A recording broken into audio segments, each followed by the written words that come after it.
నాకైతే ఒకటి స్పష్టంగా కనబడతా ఉన్నది, రేవంత్ రెడ్డి భవిష్యత్తు, రాష్ట్రంలో కాంగ్రెస్ భవిష్యత్తు నాకైతే నిన్న మీటింగ్ తోని మంచిగా అర్థమైంది. ఖచ్చితంగా రాబోయే రోజుల్లో మహారాష్ట్రలో జరిగినట్టు, అస్సాంలో జరిగినట్టు రేవంత్ రెడ్డి గారు వచ్చే ఎన్నికల తర్వాత బీజేపీ తీర్థం పుచ్చుకోవడం ఖాయమనే మాట మాత్రం నేను మీ పక్కా చెప్తున్నా.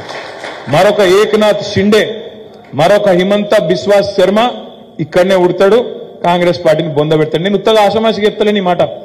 నిన్న రేవంత్ రెడ్డి ఇంకొక మాట అన్నాడు, మీరు వినండి జాగ్రత్తగా. ఏమన్నాడు? బడే బాయ్ ఇట్లనే ఉండాలి, మీ ఆశీర్వాదం మా మీద. ఎన్నికలు 2 నెలలు లేవు, భవిష్యత్తులో కూడా నీ ఆశీర్వాదం నా మీద ఉండాలంటే ఏమన్నట్టు? మా రాహుల్ గాంధీ అంటే తటపార వేస్ట్ కేసు, అది గెలిచేది లేదు, పీకేది లేదు, మళ్ళా నువ్వే ప్రధానమంత్రి అని చెప్పినట్ట కాదా? కాంగ్రెస్ ముఖ్యమంత్రి, తెలంగాణ ముఖ్యమంత్రి ఎవడన్నా మెడకాయ మీ తలకాయ ఉన్నాడు, ప్రధానమంత్రి నరేంద్ర మోడీ ఆశీస్సులు భవిష్యత్తులో కూడా ఉండాలి, ఏది ఇంకా 2 రోజులలో ఎలక్షన్ పెట్టుకొని అంటాడా ఎవడన్నా? అంటే ఏమన్నట్టు ఉద్దేశం? బరాబర్ మా రాహుల్ గాంధీ వేస్ట్ ఫెలో. నేను అంటలేను, ఆయనతో మీరు నేనన్నాను రాశారు కొంపదీసి, నేను అనలే.